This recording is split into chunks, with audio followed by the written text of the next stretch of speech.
it is great pleasure and privilege to be chairing this last panel, which is full of really interesting and really distinguished guests with long and distinguished career tracks in the fields of European studies and many others.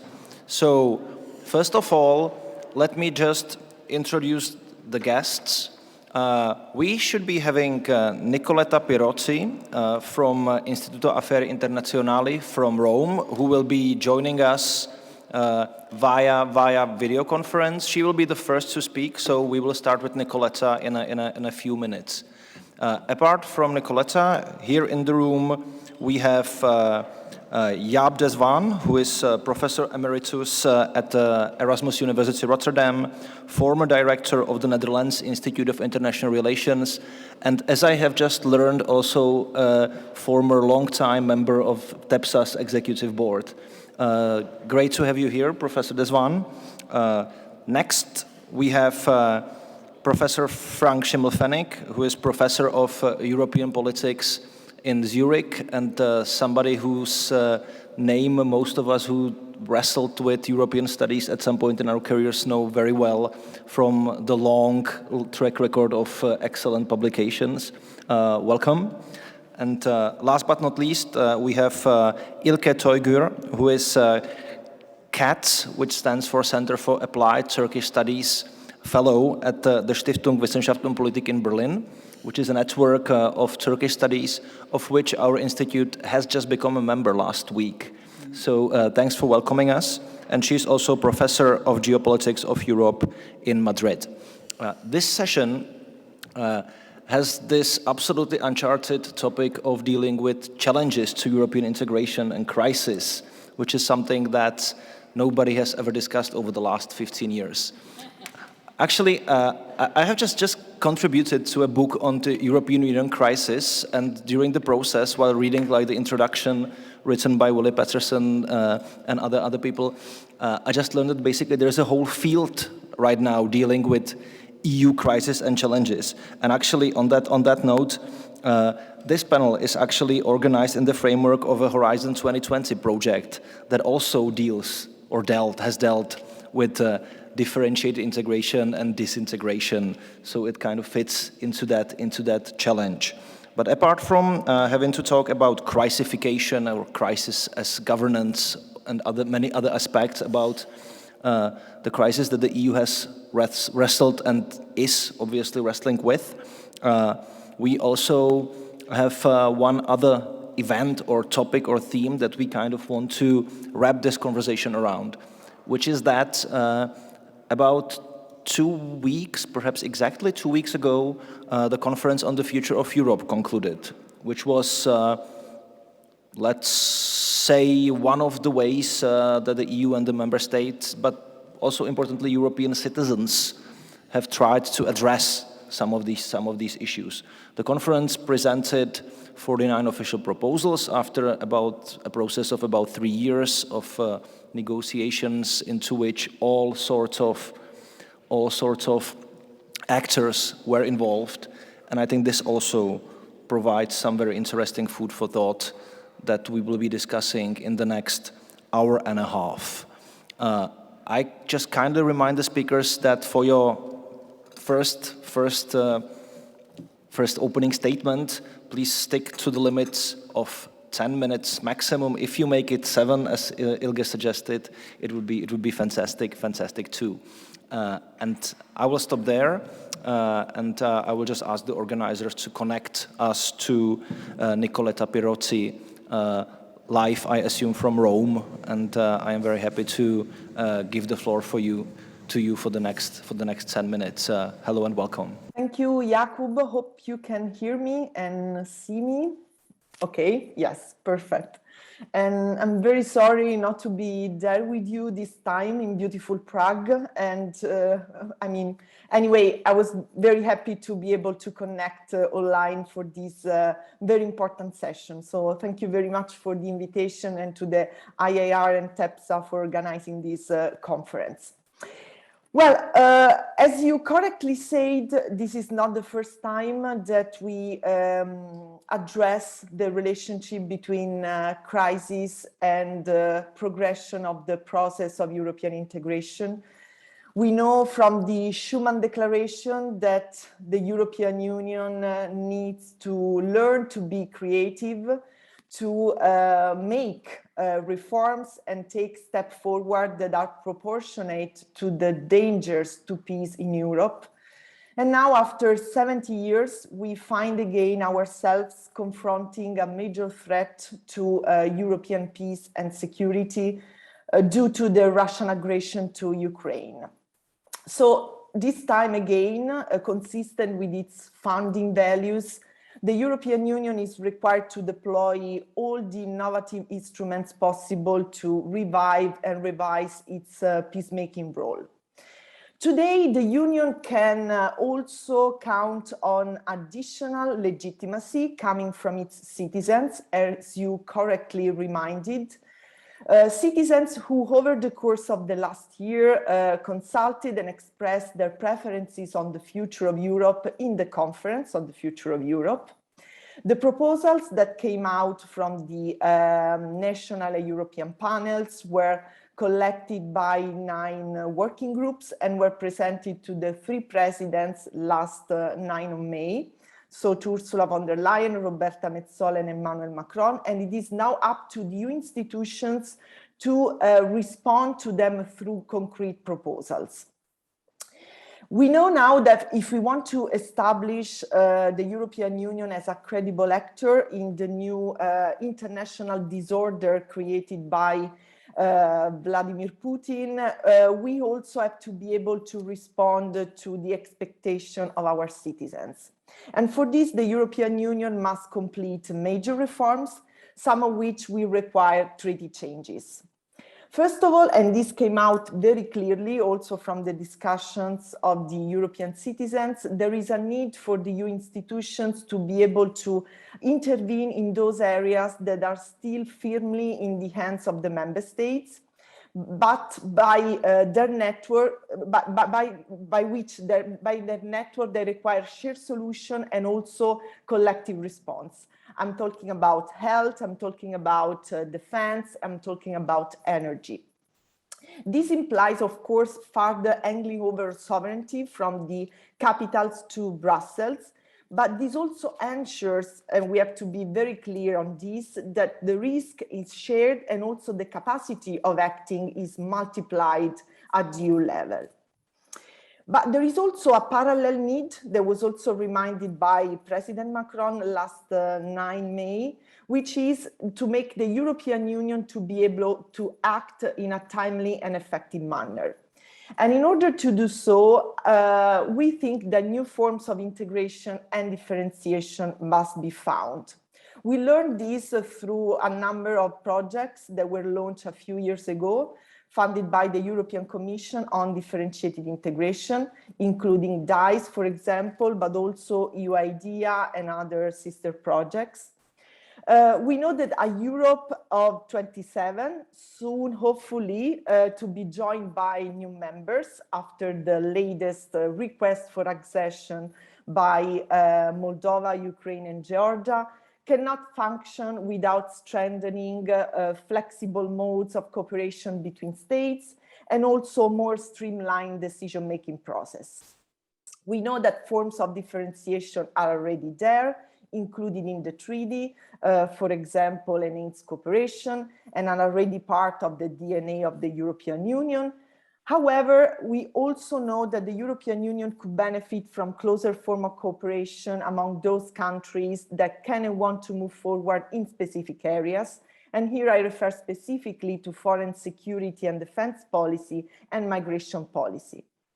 At the same time, we know that in order to ensure political cohesion and also institutional coherence, these projects should keep the doors open to other member states that want to join later, and also establish clear links with European institutions, also through their direct participation or through an oversight role. because this is the only way to ensure coherence among the different differentiation projects.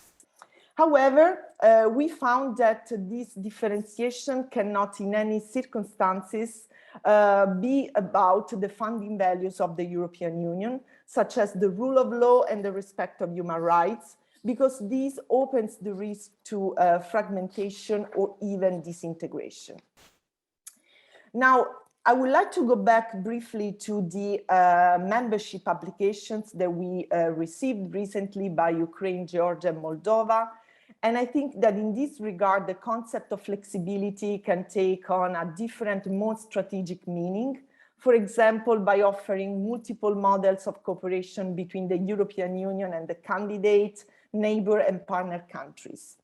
We know there is one big idea on the table, Macron's idea of a European political community, or a confederation of states, as it was named by Enrico Letta.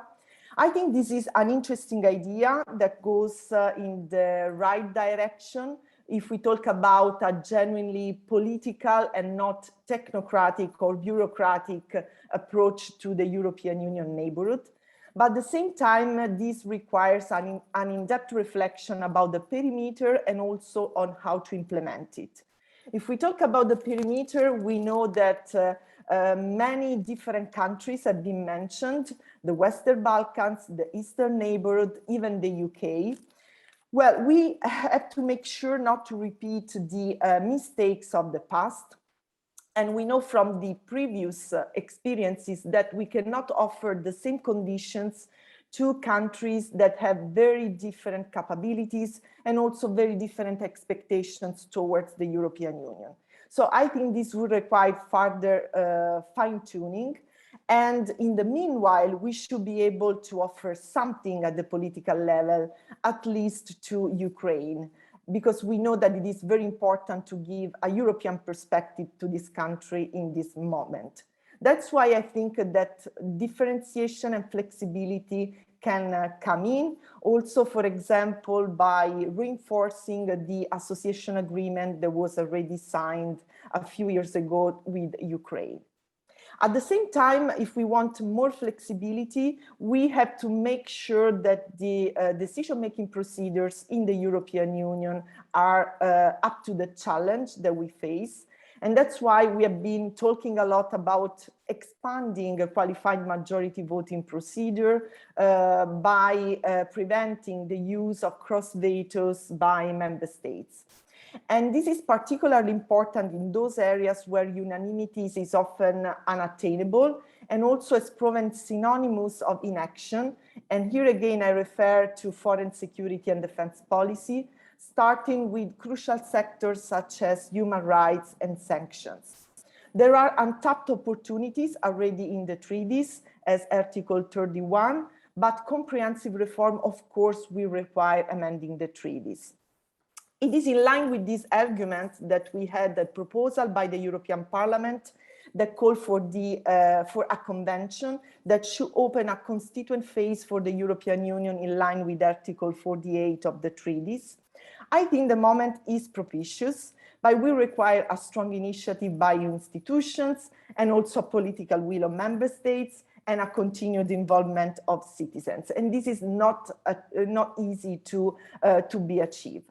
In any case, I think that more than any institutional change, the main efforts in the coming months and years by the European Union would be to restore a value-based public space, also in the face of the threat menacing us to the east, and giving continuity also to the channels of participatory democracy that we have experimented with the Conference on the Future of Europe, guarding the resilience of our societies that we know have been exposed to foreign interferences and propaganda. So I think this should be the main objective of the Union in the years to come, and at least until the next European elections in 2024. I think this has been the strength of the European Union that inspired the past generations, but can also be something that speaks to future generations that confront new challenges ahead of them. So I will stop here, Jakub. Thanks a lot.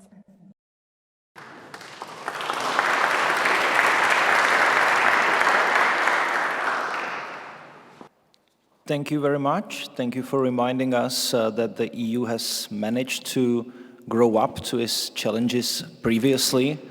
Even if the agenda is long right now, perhaps there is some optimism, at least in Rome. And thanks very much also for the excellent timekeeping, because you were absolutely spot on 10 minutes.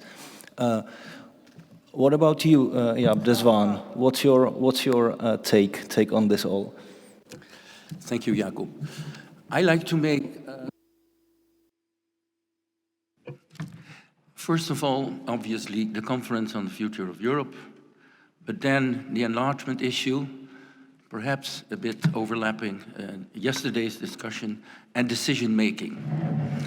The first point is obviously the Conference on the Future of Europe. I think one of the main merits is that the citizens have been consulted in all the member states, and that, of course, is a result which we do have to respect. I think citizens deserve that all the advices they have drawn up in 9 domains, 49 proposals, 302 measures will be examined seriously. It is, though, my expectation that they will not give rise to really intensive treaty amendment activities. That's one thing, but I think they deserve to be examined, and they may stimulate decision makers to start with the Commission to take these ideas up.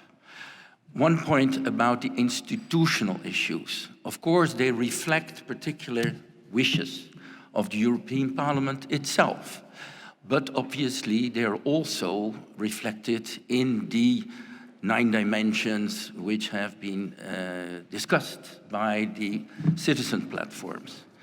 The right of initiative of the European Parliament, Spitzenkandidaten, and the transnational lists.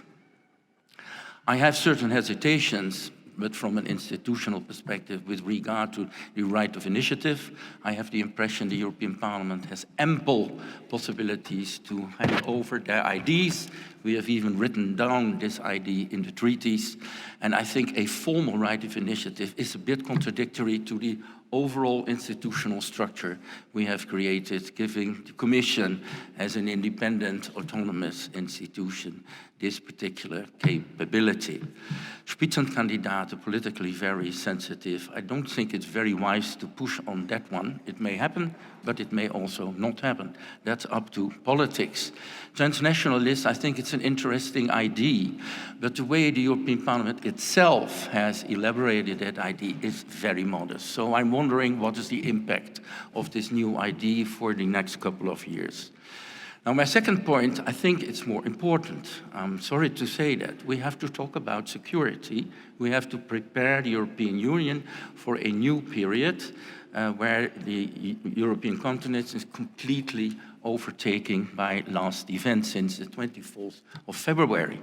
And of course, directly connected that to the question of enlargement.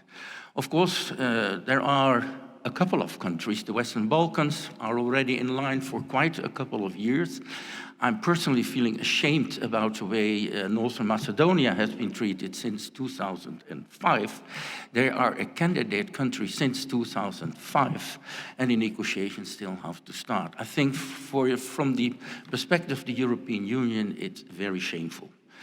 And now, of course, we are confronted with 3 new applications from Ukraine, Georgia, and Moldova. I think we have to take a positive attitude vis-à-vis all these applications. We have to speed up work with regard to the process related to the Western Balkans, and we have to start working on the applications of Georgia, Moldova, and Ukraine. You have to take into account that obviously all these 3 countries have already a deep participation. They participate in our cooperation. So all 3 countries mentioned are partners in a deep and comprehensive free trade area. So they know a little bit what we are talking about. And I have the impression we have to speed up that work. We have to start to bring them, to give them the status of candidate member state, and to start working with them, and also inviting them to participate in issues in areas where we have clearly common interests. And they are related to foreign policy, they are related to defense, and they are related, for example, to migration.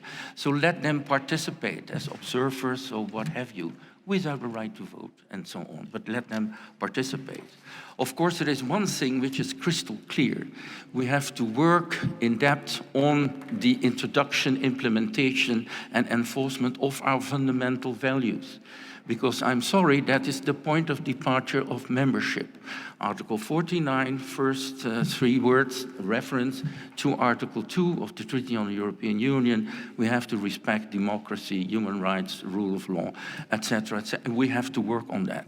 And for me, it's crystal clear that without full respect of these fundamental measures, a candidate member cannot become a full member. That brings me to the decision-making issue. I mean, I think the European Union has missed an opportunity to prepare the European Union for its future already when the Nice negotiations took place in 2000.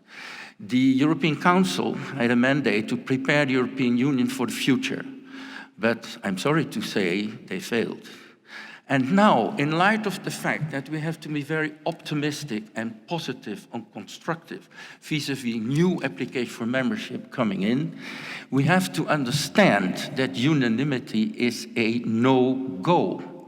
Wherever you look at, I mean, there are lists of 100 articles, dimensions of European Union cooperation, where we still practice the principle of unanimity.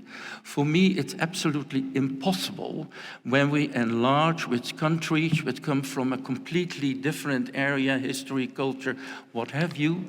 So for me, the qualified majority is an absolute necessity to introduce in each and every place where still at present this principle appears in the treaty text. It could be qualified majority, it could be perhaps a reinforced majority. We could think about blocking minorities for my part, it's all fine, but we have to allow the European Union, in order to play its role in future, to be efficient and effective, and that implies majority voting. Also with respect to common foreign security policy. I'm very sorry, the way we have written down this chapter in the treaty reflects obviously intergovernmental characteristics. That may be so, but we are supposed to develop a common foreign and security policy. And if we have that ambition, we have to provide the European Union the instruments to really implement that objectives. So for my part, also in the area of CFSP, majority voting. What does it mean for the outvoted members? Well, obviously, in the CFSP area, we practice the constructive abstention mechanism. I'm not in favor, so I will not participate in the application and what have you, the implementation of a measure, but at least I'm facilitating that the European Union can move forward. So I abstain, I stay outside, but I allow the European Union to move forward. And that's what we have tried to reflect about perhaps other modalities. Even in areas where we are in the area of economic policies or policies related to the internal market. To the extent we are discussing issues which are directly related to the internal market, for example, the customs union and common commercial policy, obviously we have to also bind outvoted members if they have been outvoted in the process of decision making.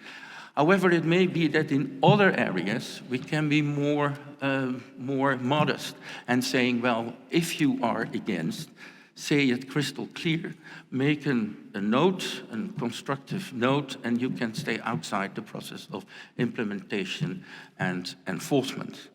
So this is my take with regard to decision making. I add to that, and I'm really trying to come to an end in time, I add two proposals. The idea which is floating around already for quite a while about the European Security Council, which is the idea of a group composed of, for example, the President of the European Council, a number of permanent members without the right to veto, the rotation basis for the other member states, the High Representative, the Commission President, of course, and mechanisms, the mandate, crisis management. We have come across many issues, foreign policy, public health and defense, which are in that area of the mandate. So that's an idea which also simplifies decision-making, but it allows the European Union to move forward.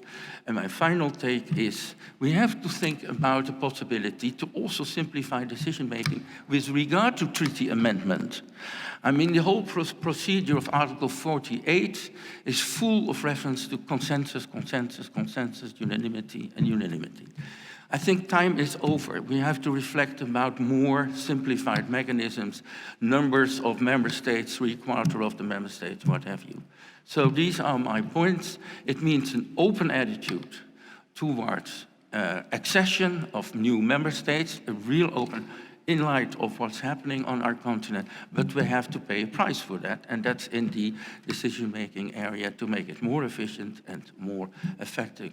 And, well, that's my argument, so that's the political reality, and we should stop thinking about formal issues, because treaty-making happens often in times of stability and peace, but it's over. So when I was involved in treaty-making, European Single Act, the Maastricht Treaty, Amsterdam Treaty, of course, in times of stability, we are tempted to accept consensus here and unanimity.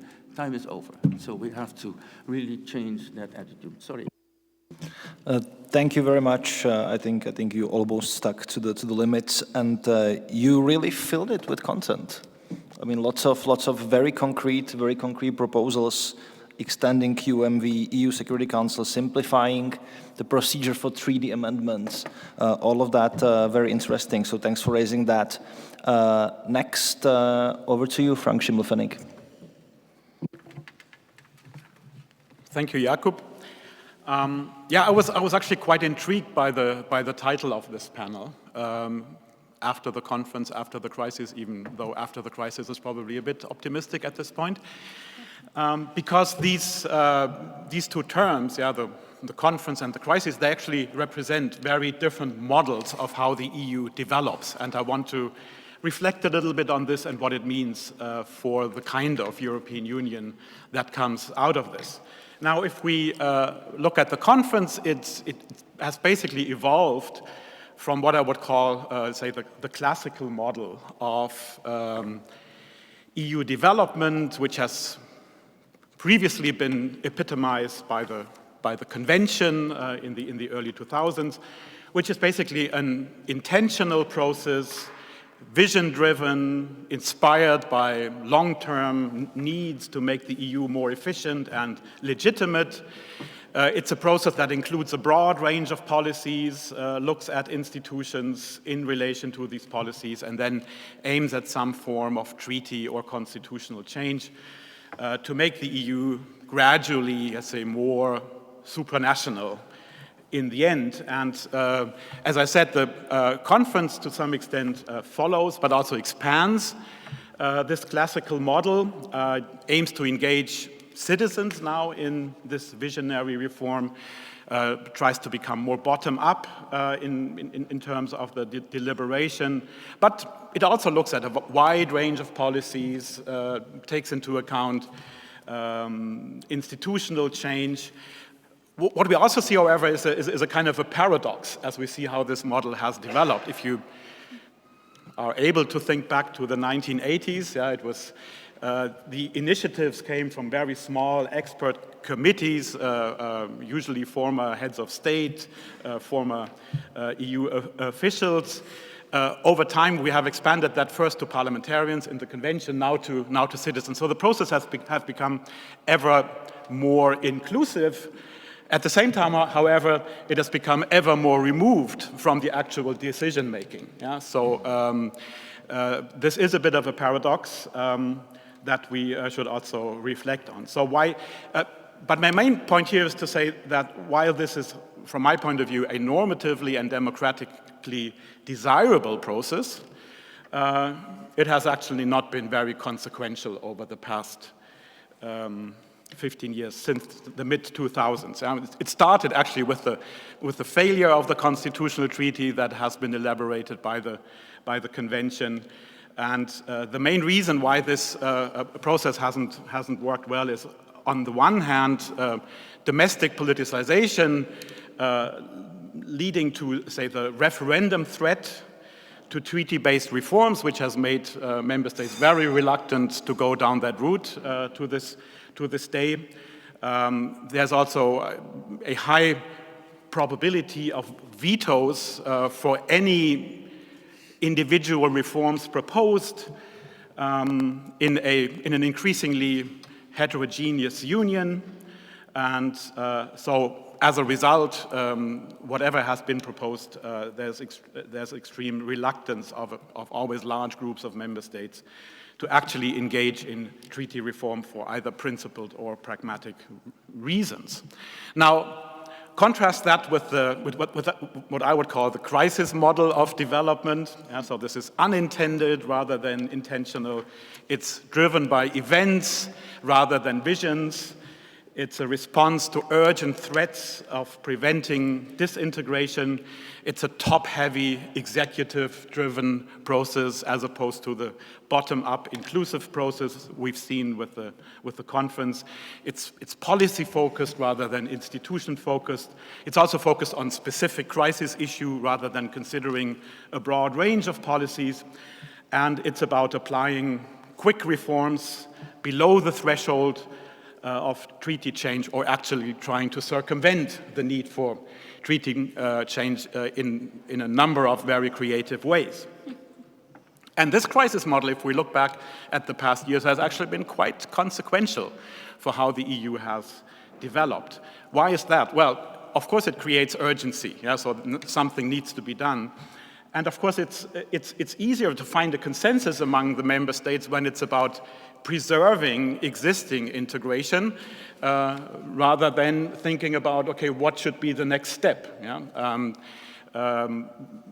For that reason, it has been easier to find agreement among the member states who generally want to preserve the policies they have and try to prevent disintegration. It's always harder to find a consensus on what the next step of integration should actually be. And so what has happened are a number of agreements on quite consequential change that would not have ever been possible without the urgent crisis pressure. And here we can start, let's say, from the European Stability Mechanism, the RRF, of course, the European Border and Coast Guard, rule of law conditionality.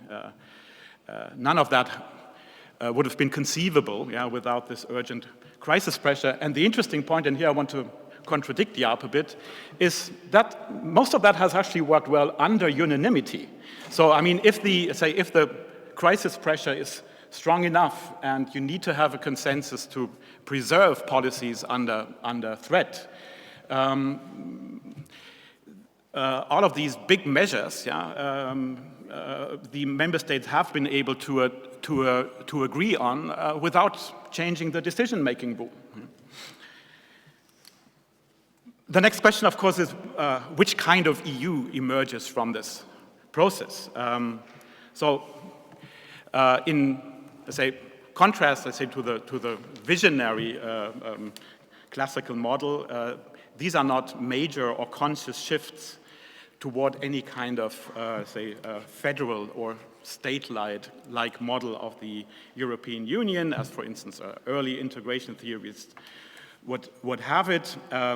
They generally do not come with major change in the power and competence distribution between EU institutions or between member states and the EU level. So this is really not about institutional change so much. But this is all about capacity building, and we've seen quite some major increase in the EU's administrative, fiscal, and coercive capacities as a result of these crises, when and where that was needed, basically to fix failing policies. It's quite impressive. I mean, if you think about basically a doubling of the budget, which would not have been feasible without the crises, without any change in budgetary decision-making power. And think of the aim to have a European Border and Coast Guard with a capacity of 10,000 personnel, I mean, which is a skyrocketing capacity building, without actually a major strengthening of supranationalism in this domain.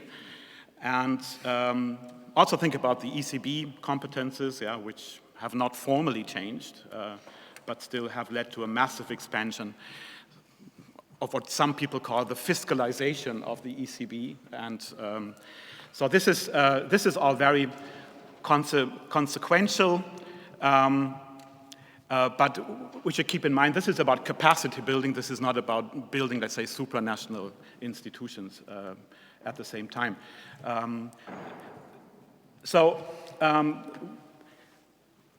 What it means, in my view, is also, let's say, an important focus in the nature of the European Union that has developed over time. Mark Reinhardt speaks of crisification, and that means the EU has invested more and more in being a crisis manager and in building crisis management capacities. So you could think of it as some kind of a reinsurance institution for member states against transboundary crises they cannot weather themselves or delegate to other international organizations like NATO. Yeah? So this is, I think it's important to keep in mind that it also to some extent changes the nature of the European Union from, say, broad supranational, gradual federal authority building to an institution that puts its strongest emphasis on building its crisis management capacities and working as a crisis manager for its member states. Thank you.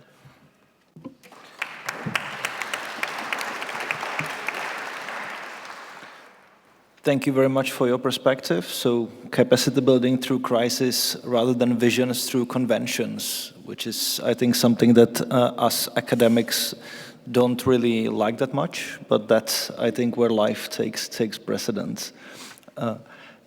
Ilke Teuger, over to you, please. Thank you very much. I think I have this almost impossible task of adding something new to my esteemed colleagues here in the panel, but I will try to do my best.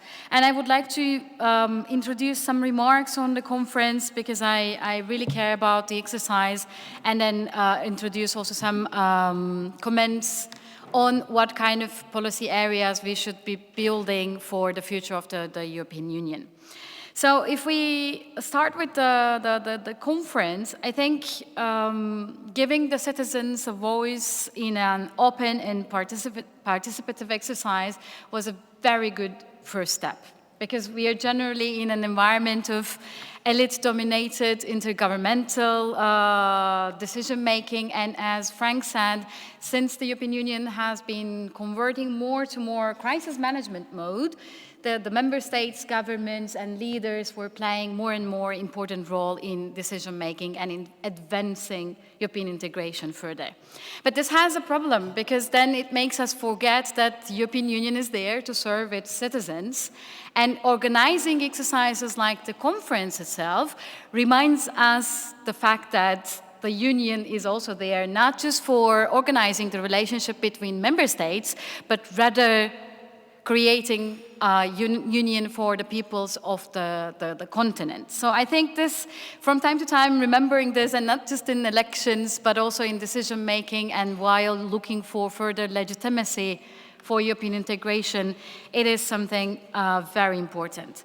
Clearly, this exercise did little for discussing the broader problems of European democracy, so we should definitely take that into consideration also in the future, but it is an important step for involving citizens in EU-level decision-making. So what is important right now is that how to move forward this exercise, not only building on the recommendations of the citizens, but also looking for innovative ways on creating some kind of more permanent form of citizens' assembly or some form of guaranteeing the citizens' participation in EU decision-making. I think this is one of the, like, if we have two tasks going forward with the conference, one is securing that some of the recommendations are taken into the EU's agenda, and the second one is that how to talk about the broader problems of democracy and legitimacy, and also trying to create some form of permanent citizens' assembly to move this forward. Clearly, we have the famous demands from the citizens, transnational lists, elected European Commission president, introducing qualified majority voting when possible. So these are the demands that were already on the table, and I think this might be an opportunity to move them forward. And one question, and this is my final remark on the conference, is that, as Frank said very rightfully, in this crisis mode in the 21st century, we have been going forward and forward, deeper and deeper in European integration, policy areas, institutional setups, the power to Brussels, as Nicoletta said, but we didn't actually address the issue of lack of legitimacy, and we just generally talk about the citizens' participations in elections and legitimacy from election to election. Didn't bring this as an overall issue to the center of the debate. So I think this is, together with rule of law, it should be one of the areas where we should start with innovative and creative thinking. So this is what I wanted to say about the conference. But the question about how to move forward with European integration goes beyond this, in my opinion, because as we all know and as we have already said, we are going through a very historical period. But if we will convert this historical period into ambition and into a more a better European Union that fits to the 21st century better is still not clear. We could move very fast in helping Ukraine, mobilizing instruments we have never did before, but we can easily go back to the status quo ante with a very unity cracks. The member states are not necessarily into improving European integration further.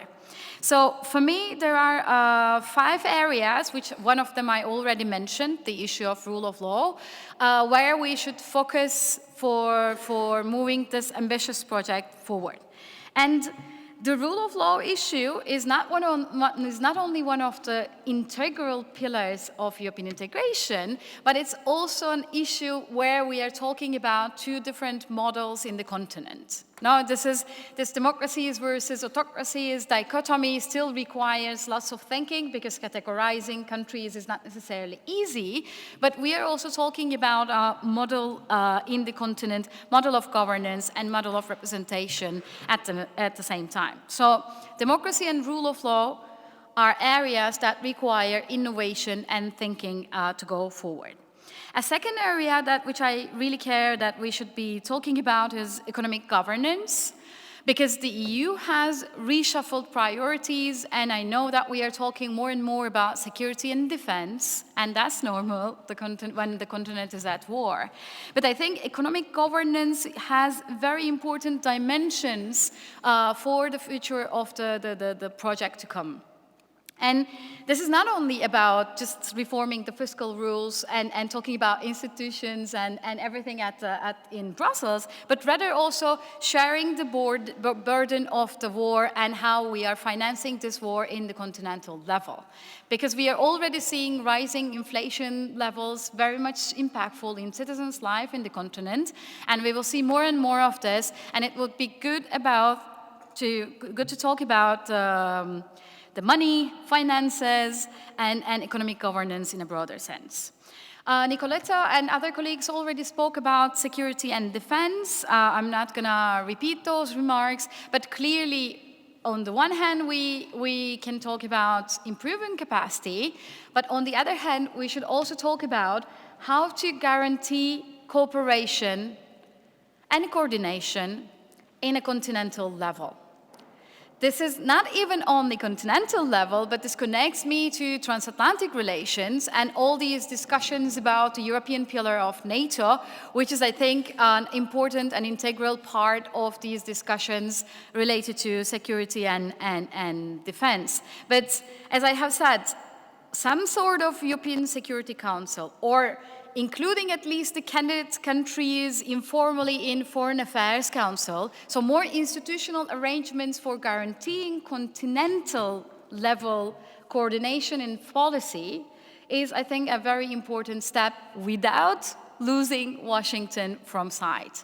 Because in my personal opinion, this is not necessarily about improving capacities in the European continent. Of course, we should do that, but at the same time, capitalize on this moment of good relations with the United States as long as it lasts, because nobody can be sure that it's going to last long. And two other areas that I would like to comment very shortly, because enlargement, we already talked about that extensively, as you already know. But as I have said yesterday, we have 3 tasks to face and to face soon. One is that we guarantee the countries that are doing their part advance in their processes of accession. This is very important, that the European Union is not the side that kind of stops them at the borders, because as I have said previously, this is the moment where we need the continental level coordination at its best. So let them advance. Let's start with North Macedonia and Albania, but also the others.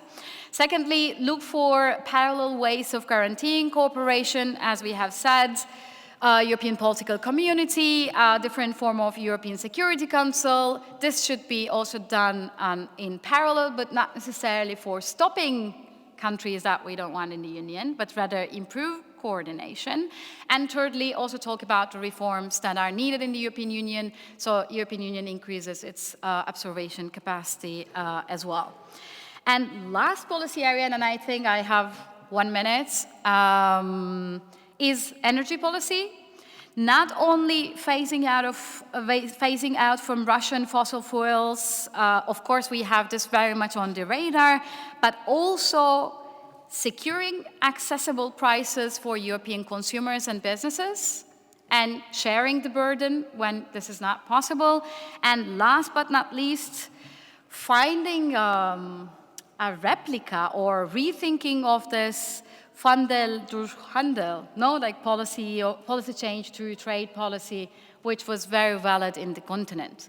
We should either rethink that or should find substitutes for that, for securing relations with other countries in the continent. I think I will stop there. I even talked too much while I thought I had nothing to say. Thank you very much for the invitation.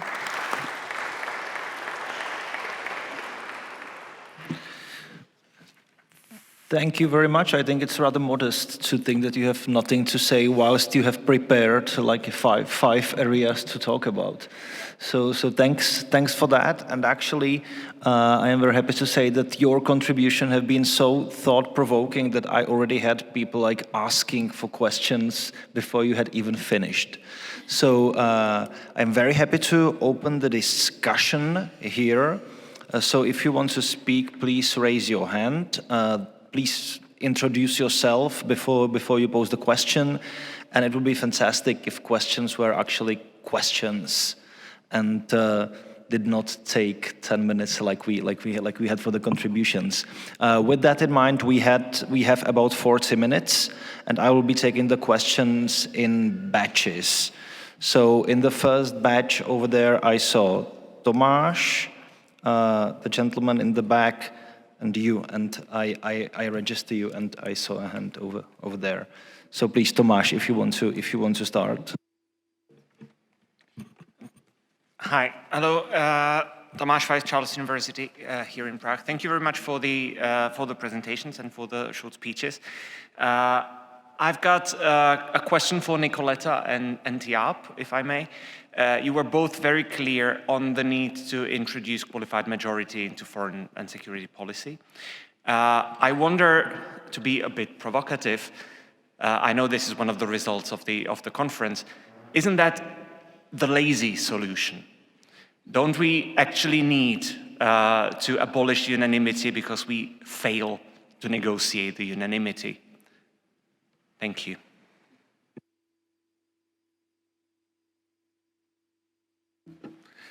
Yes, hello, Uffe Hvidkjær, Denmark, and founder of Europe Dialogue. Thank you so much for this great event. I have some comments, but you're very welcome to comment on them.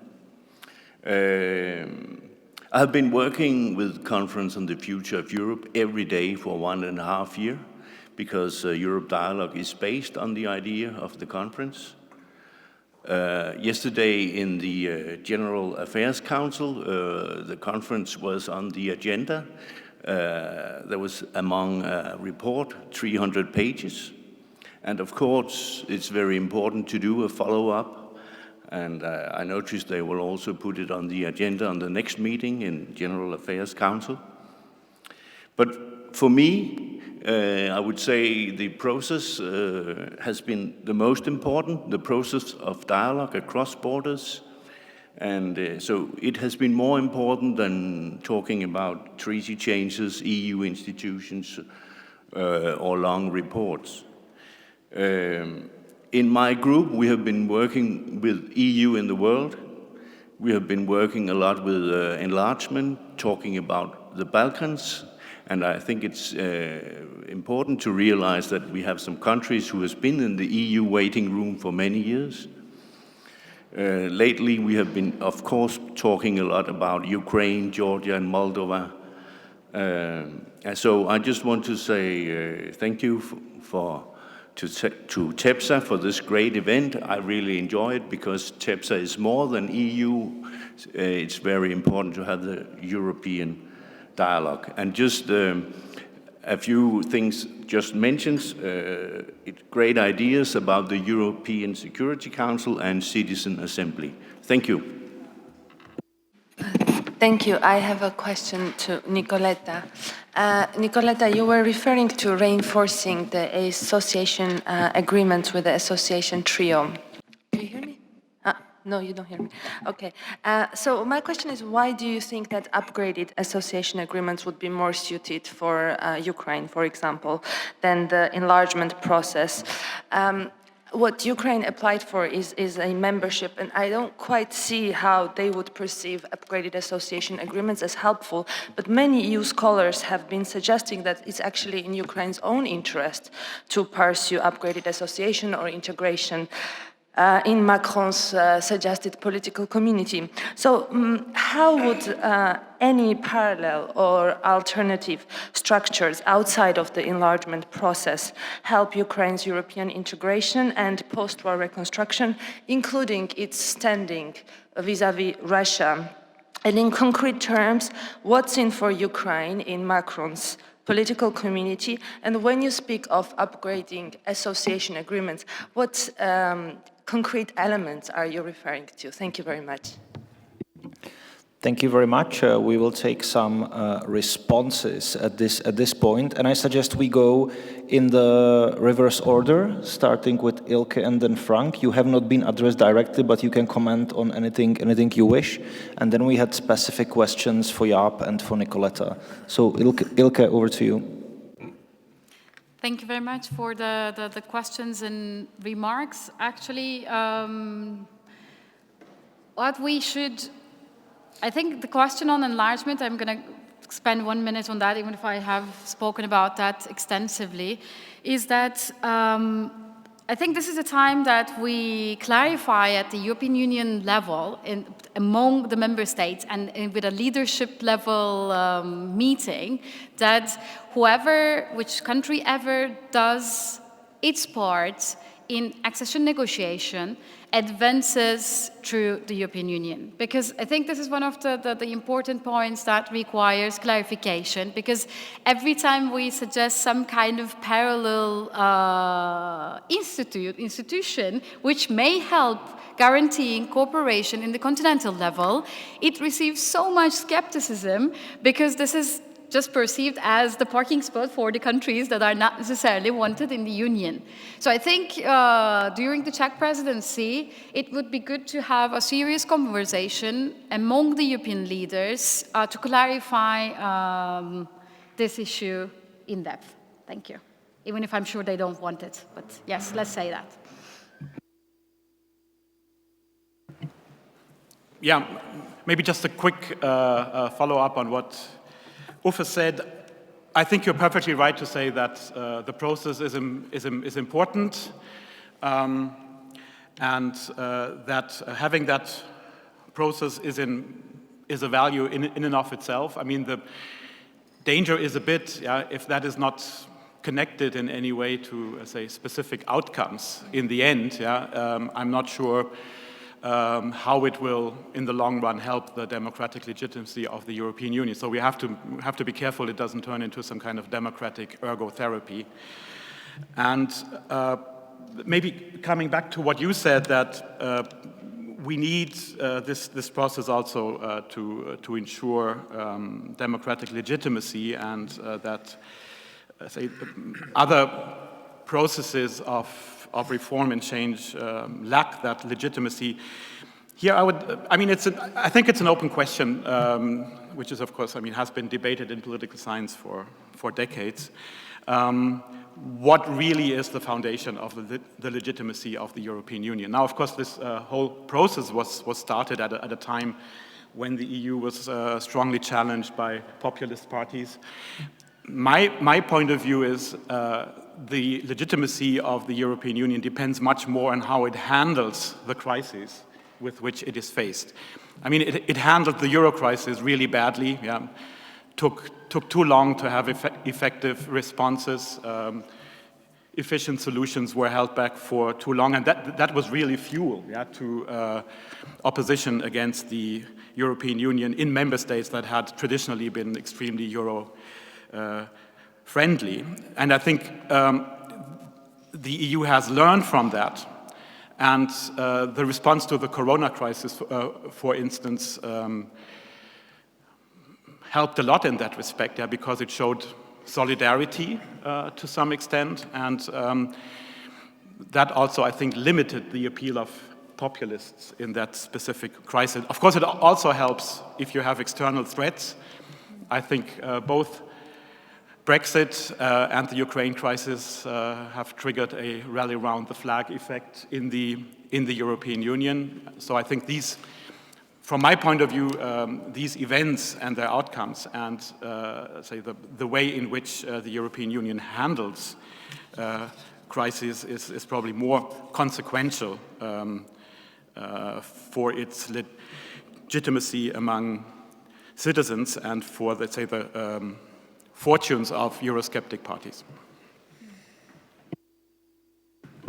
Two remarks, Tamas. QMV is a lazy solution. It's not. So we are referring often during this conference to history. I can tell you we were struggling 30 years to develop the internal market, the 60s up to the 90s. We didn't succeed fully. Why? Unanimity in the Council. An opinion, a very modest role of the European Parliament. So QMV is not really a lazy solution. It triggers the member states to come forward with the argument in a very early stage of the negotiations. It is the stick behind the door, but nothing more than that. So in the end, if you look to the statistics, we often come, and it has been echoed by my colleagues here behind the table, we come to common arrangements. But that is also because there is a certain threat that in the end a vote might be taken and they might get outvoted. So put forward your argument in an early stage, and I think it works wonderfully well. And the mechanism we have introduced in the economic framework, it's high time to introduce them now also in the more sensitive, politically sensitive areas, such as common foreign security policies, providing for mechanisms which are not undermining those who are outvoted, constructive abstention, etc. But I would really contradict this issue. I mean, crystal clear, generally speaking, we come to agreement, but that's mainly because there is this possibility for a vote in the end. That's an instrument in the hand of the presidency. Mariam, who has now left, addressed her question to Nicoletta. I want to say, with regard to further developing on other models than enlargement. I think if you give Ukraine, Georgia, Moldova a perspective, you have to open up new mechanisms which are focusing to membership, not further developing models of alternatives for membership, because an association agreement is an alternative for membership, like stabilization association agreements, which we have concluded with all the partners in the Western Balkans. These are alternatives. We have now to change the mechanism, and again, since February of this year, we live in a different world, and we have to take the necessary steps. And we have also to open up the eyes of politicians, and let's hope that this academic framework gives rise to new stimulating debates also with politicians, because otherwise, what you said about how the ministers deal with all the proposals put forward by the public platform and so on, they put it on the agenda of the next meeting, etc., in the end, and that's of course in the heads of many politicians. It will die out probably without a lot of success. Perhaps nice text, but no concrete results. And I hope really TEPSA come forward with new ideas, a bit provocative. It's high time to do that. Thank you, Jaap. Nicoletta, can you please? Yes, yes. Thanks, Jacob. Thanks for the many interesting questions. So first, to Tomasz on the qualified majority voting.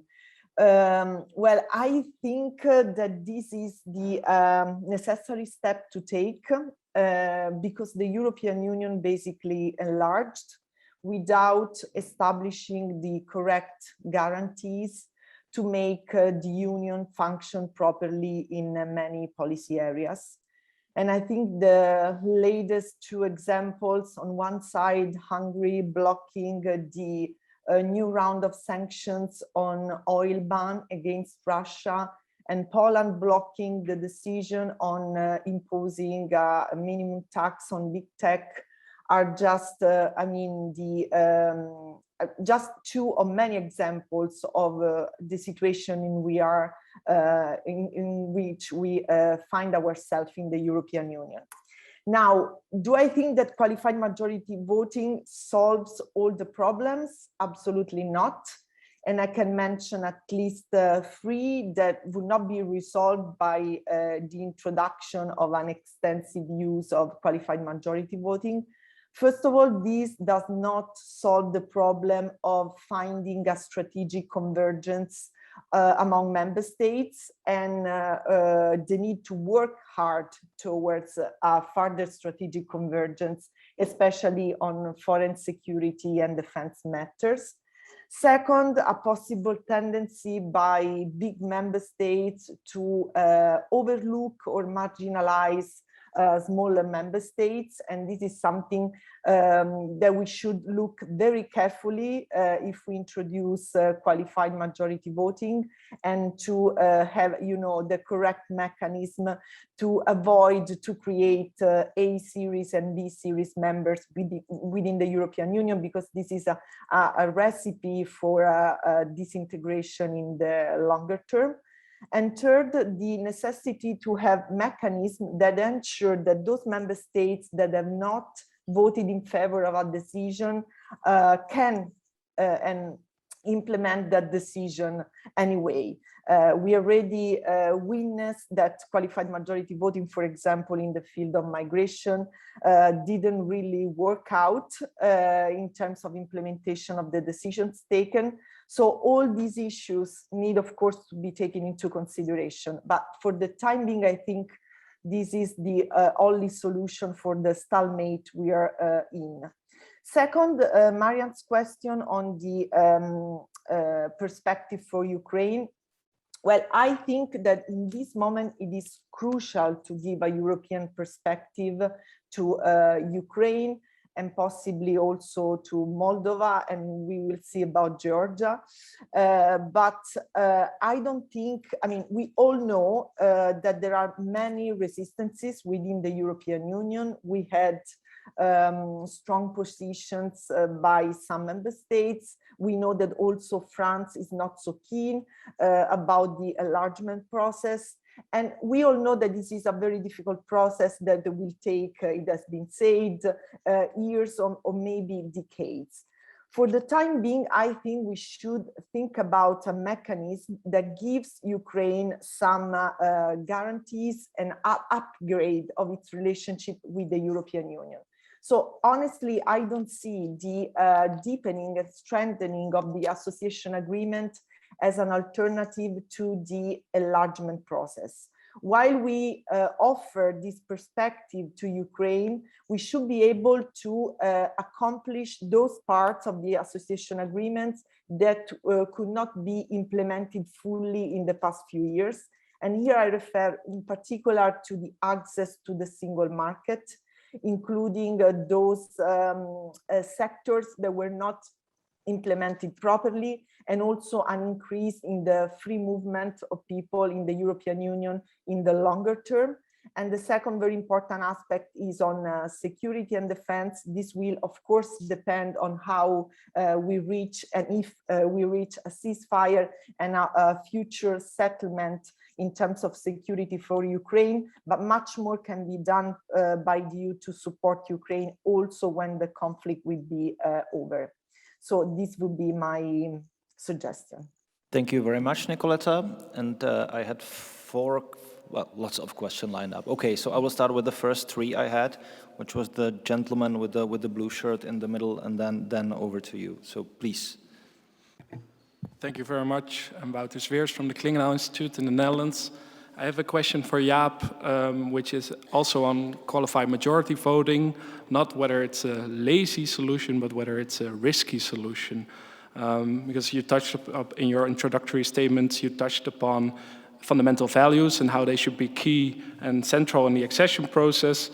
And I basically see a tension between those fundamental values and QMV in enlargement, namely the risk that countries can become a member of the European Union without adequate reforms on fundamentals.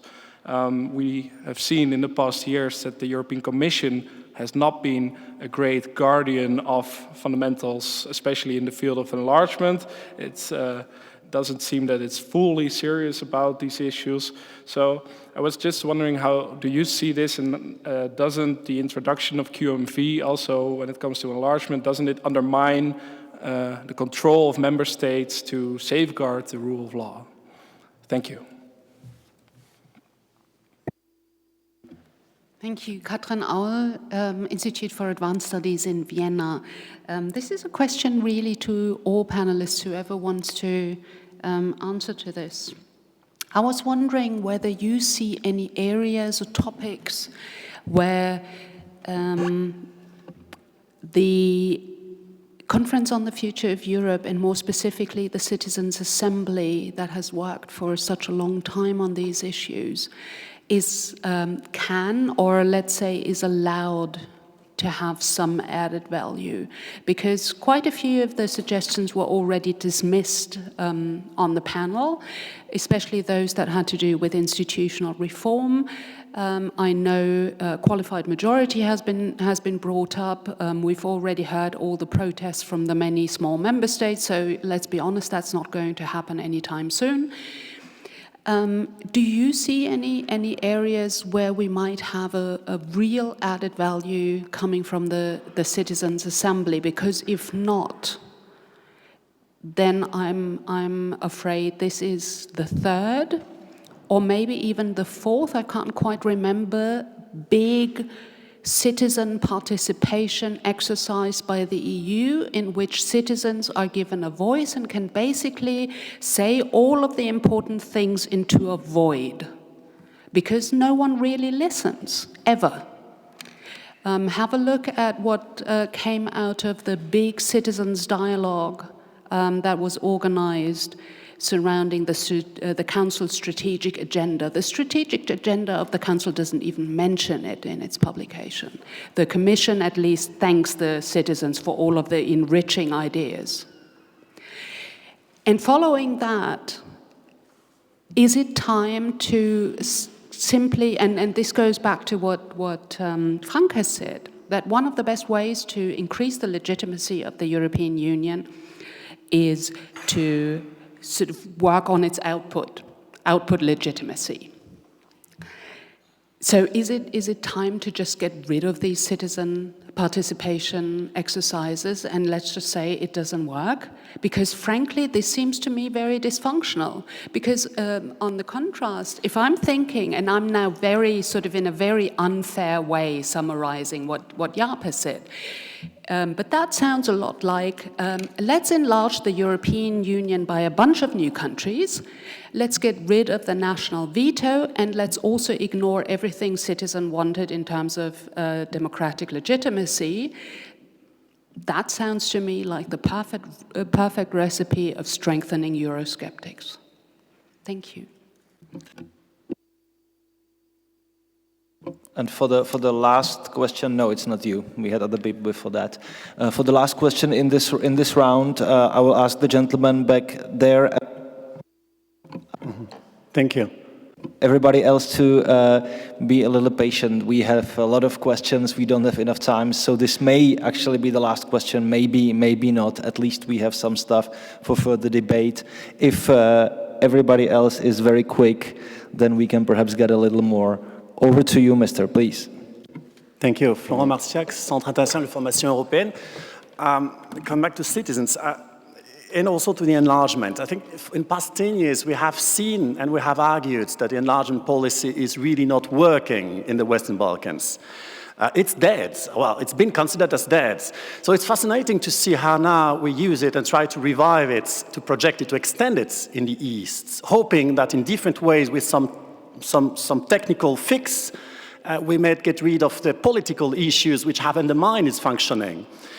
The interesting thing is also what our colleagues in the Western Balkans are telling us. Don't use the policy of the accession policy we have had for 10 years or 20 years for some, for the countries the associate trial.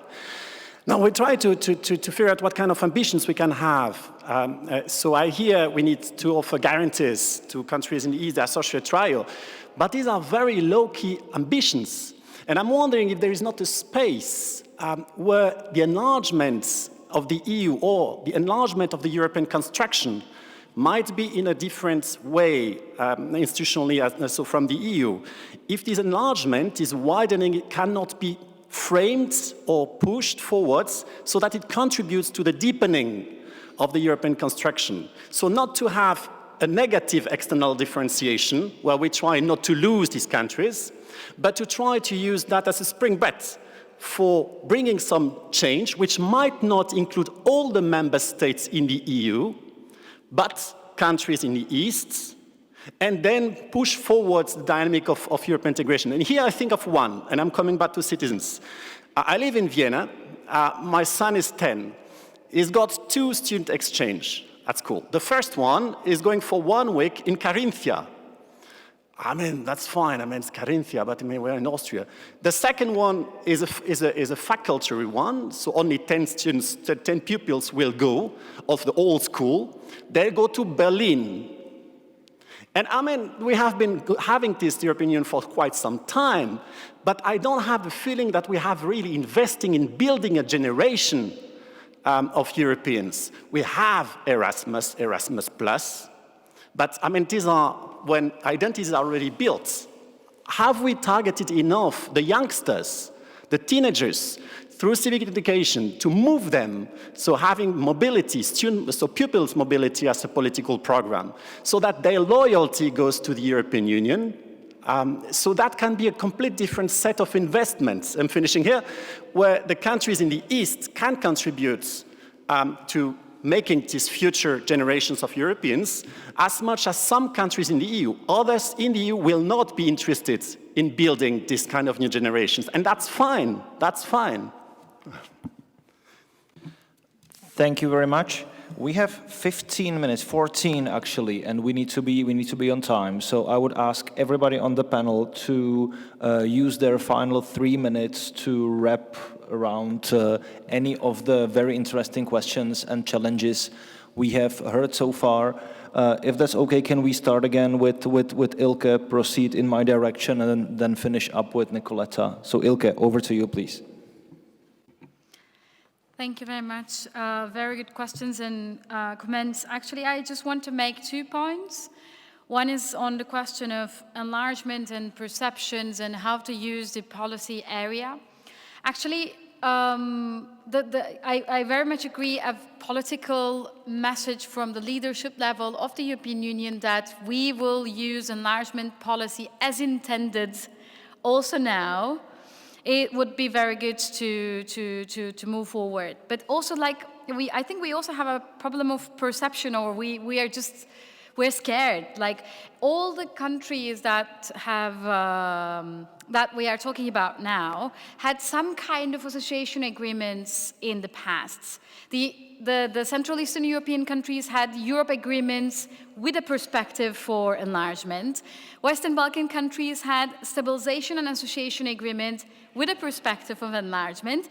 The association trio had just association agreements, but lacked that perspective, which they might be getting that this year, if they are lucky enough. But what I'm trying to say is that this kind of association agreement has served as a base of cooperation between third countries and the European Union for a really long time. So trying to improve that with a mentality of transitionary integration, guaranteeing they will make their way to the Union one day, but not just waiting for the decade they will be negotiating for with the Union, but building on that is not necessarily a bad thing. I think we should definitely use association agreements, build on them, and add some kind of informal participation in council configurations to move forward for cooperation with candidate countries. This shouldn't be perceived as alternative. So this is my first remark, and I really care about that. And the second one is about the legitimacy question. I totally agree. I think the European Union very much improved with its discussion around legitimacy with the way it has handled the COVID-19 crisis and now also the war, I would suppose.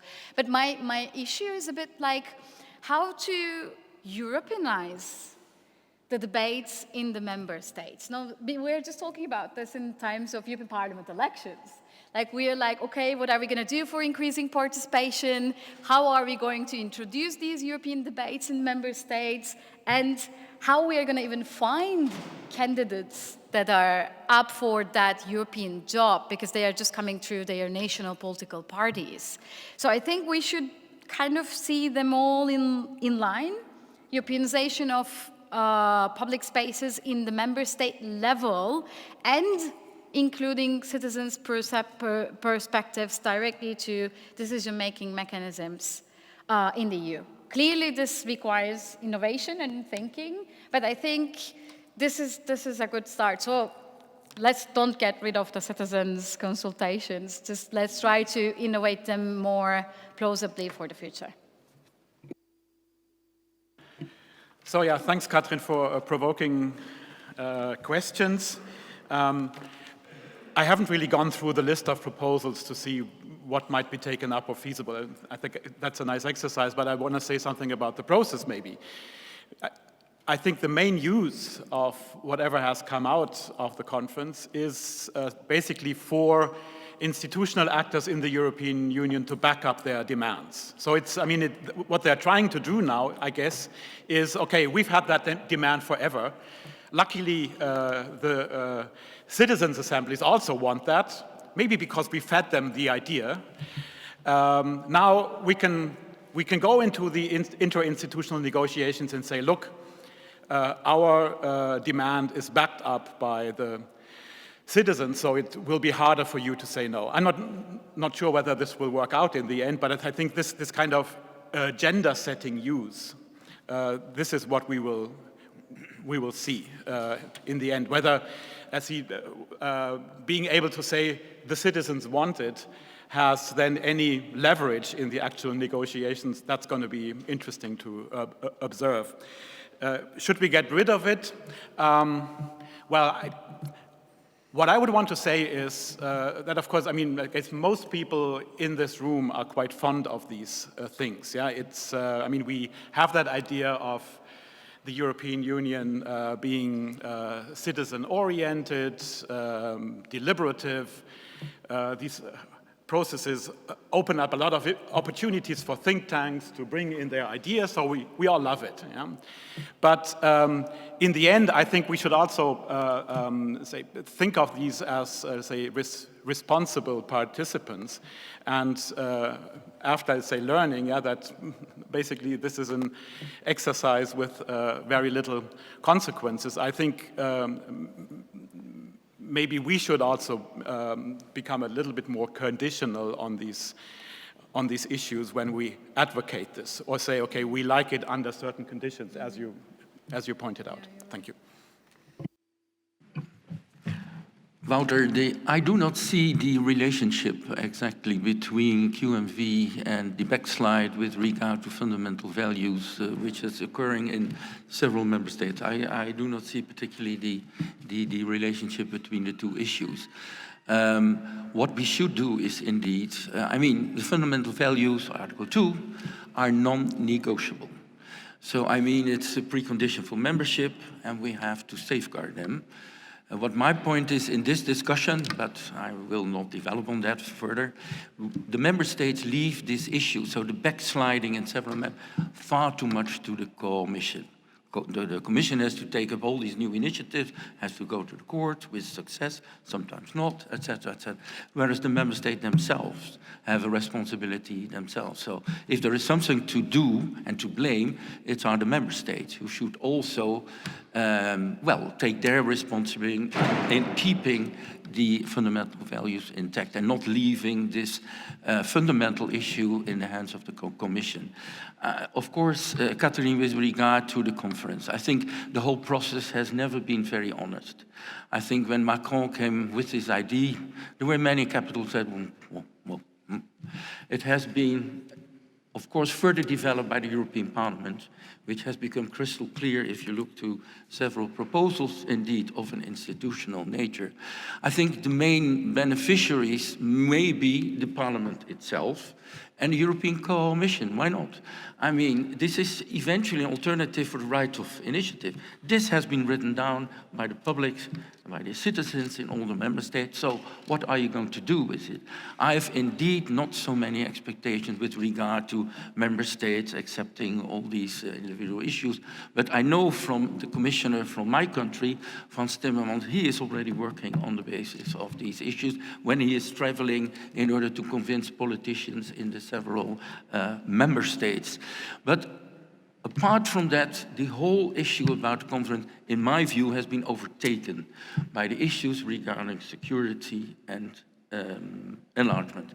So we have to fix our priorities and tell me which are the better priorities. I think security is now number 1, enlargement is number 2, and the conference, in my mind, number 3. Sorry. Thank you very much, Jaap. And last but not least, Nicoletta. Thanks. So on the conference on the future of Europe, I think that this process and the results should not be dismissed. In terms of the process, of course, a lot can be improved because we have seen all the limitations of this kind of participatory process.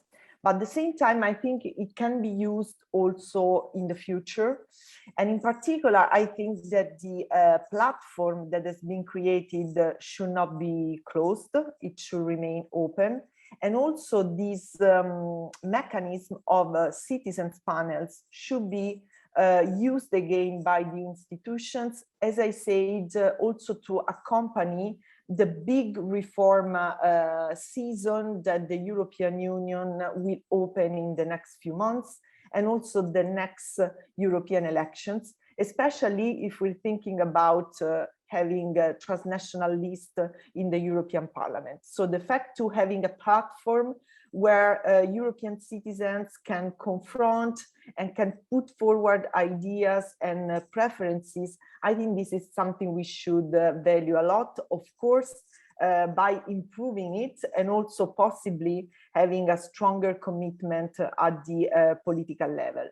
In terms of the content that came out from the conference, I think that the main message that we have to take into consideration that the European institutions need to be taken into consideration is the fact that European citizens have asked for more European Union in a number of sectors. A defense union, a health union, an energy union, all these messages, I think that cannot be dismissed by the European leaders. Now, in terms of what are the means to achieve this, it is of course in the hands of the policymakers and new institutions. So if we will have qualified majority voting, the initiative, the legislative initiative of the European Parliament, and so on and so forth, this is something we have to clarify. But at the same time, I don't think that the main European leaders, with the commitments they made to European citizens recently, and I refer in particular to von der Leyen, Metsola, and Macron, can get very easily rid of the indications of the European citizens.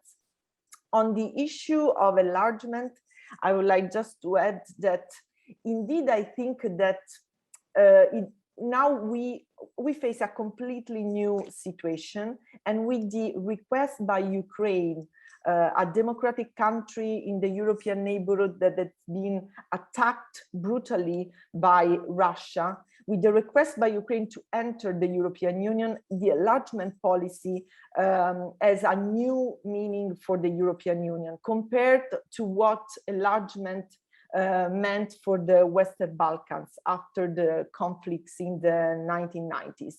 At the same time, we know how it went for the Western Balkans, and that's why I think we have to be very careful. At the same time, I do not dismiss this element as a possible element that can create also further cohesion in the European Union. Because honestly, when we see how Ukrainian citizens feel Europeans and how the Premier Zelensky talk about the European Union as a perspective for peace and democracy, I think this is something that questions very deep our European feelings and can give also some further hope and further energy to the European project. Thank you very much. On that note, let me thank to all our wonderful panelists, Nicoletta Spirozzi from Rome, Jaap de Zwaan, Frank Schimmelpfennig, and Ilse Teuger from here.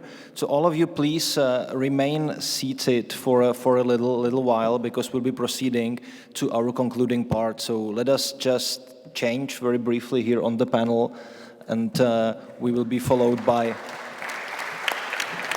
other program.